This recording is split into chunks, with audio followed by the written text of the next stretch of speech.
Lai teiktu paldies vārdus cilvēkiem, kuri veic aizbildnības pienākumus un uzņēmuši savās ģimenēs bērnus, kuri palikuši bez vecākiem, jau 2. gadu Gulbenes novadā tiek rīkots pasākums atbalsts aizbildņiem un audžu ģimenēm. Mūsu mērķis ir arī iedrošināt un varbūt rosināt citas līdzīgas ģimenes, kas varbūt kādreiz dzīvē ir iedomājušos. Es taču arī varētu kādam bērnam palīdzēt. Ņemot vērā to, ka likumdošana pietiekami bieži mainās ministru kabineta noteikumi, ņemot vērā arī kāda ir situācija ekonomiskā valstī, es domāju, ka cilvēkiem ir ļoti svarīgi, ka līdz viņiem nonāk informācija, kādas ir tas būtiskākās izmaiņas tajās iespējās, ar ko valsts un arī pašvaldība var palīdzēt, atbalstīt ar dažādiem pabalsta veidiem. Gulbenes novadā ir 24 audžu ģimenes un 25 aizbildņi. Pasākumā bija vairākas izzinošas lekcijas un informācija par atbalsta iespējām sadzīves preču iegādei un ikdienas dzīves uzlabošanai,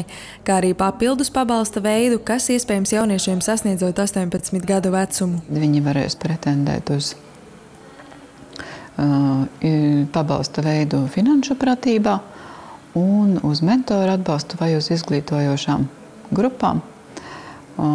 Bet tātad šie bērni bāreņi nevarēs saņemt tikai šo pabalsta veidu, kas ir finanšu pratībā, bet viņam būs jābūt arī vai nu mentora pakalpojumam, vai nu jāpiedalās šajās izglītojošās grupās.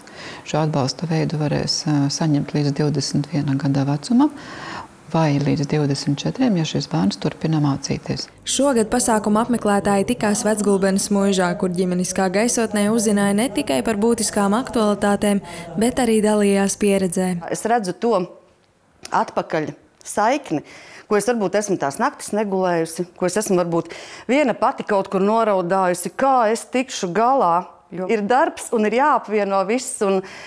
Bet es atpakaļ to tagad saņemu. Tajā mīlestībā, tajā sapratnē. Bet katram, jebkuram, arī vecvecākiem, arī tuviem radiniekiem iesaku nebaidieties. Jo tas, ko jūs darat, tas tiešām tas ir sirds. Tas ir sirds darbs. Tā ir attieksme. Attieksme pirmkārt jau pret to bērnu, pašam pret sevi. Jo, ja jūs mīlēsiet to mazo pretīm, jūs saņemsiet mīlestību. Tā ir neizsakāma. Jo mums viņš ir vairāk nekā mazdēls, vairāk nekā dēls. Viens no iedvesmas stāstiem ir arī Šēperu ģimenei, kas pirms teju 20 gadiem neparedzamas dzīves situācijas dēļ kļuva par aizbildņiem. Un laika gaitā ģimenisku atbalstu daudziem bērniem snieguši esot arī krīzes audžu ģimenes statusā. Kā vīrs saka, reizēm ir tik komiskas situācijas, ka viņš saka, ja viņš būtu rakstnieks, viņš uzrakstītu grāmatu par to. Bet, tas ir laikam kļuvis jau par dzīvesveidu, un mēs neizjūtam, ka tie būtu sveši bērni vai kāds, cenšamies dot, ko jau paši, protam, to cenšamies arī bērniem iemācīt. Un galvenais jau šiem bērniem trūkst sadzīves prasmi. Un tieši sadzīves prasmes ir tās, kas ir visvairāk viņiem nepieciešamas, lai uzsāktu patstāvīgo dzīvi. Prieks redzēt, ka arī, kā mana, kā sociālā darbinieka ģimenes ir šeit un viss. Un tiešām, kad lai būtu tas atbalsts, būtu tā kopības sajūta, jo reizēm jau ir tā tiešām, kad ir tā, kā es ar to tikšu galā.